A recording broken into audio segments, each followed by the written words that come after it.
বাড়ি নির্মাণ সম্পর্কিত আপনার প্রশ্নগুলি আমাদের বিশেষজ্ঞদের পরামর্শের জন্য কমেন্ট বক্সে জিজ্ঞাসা করুন এবং বাড়ি নির্মাণের সঙ্গে জড়িত আপডেটের জন্য আমাদের চ্যানেলটি সাবস্ক্রাইব করুন এবং বেল আইকনে ক্লিক করুন।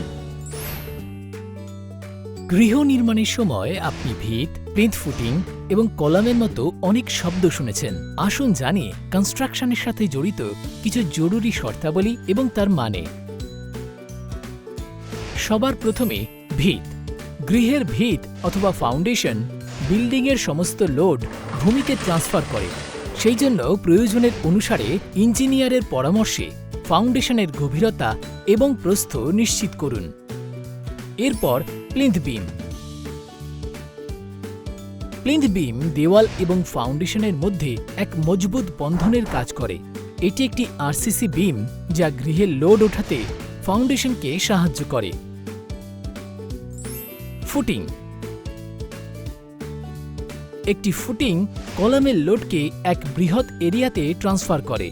এতে স্ট্রাকচারের ক্ষমতা বাড়ে। কলাম এবং বিম।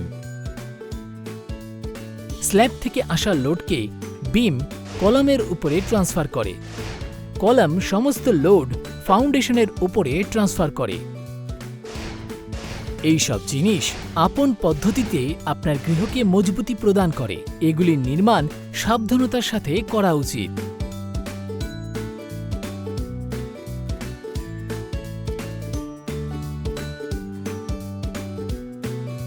আপনার কাছে যদি এই সম্পর্কিত কোনো প্রশ্ন থাকে তাহলে আমাদের নিচে দেওয়া কমেন্ট সেকশনে জিজ্ঞাসা করুন। দেখতে থাকুন বাড়ির বিষয় আল্ট্রাটেকের পক্ষ থেকে।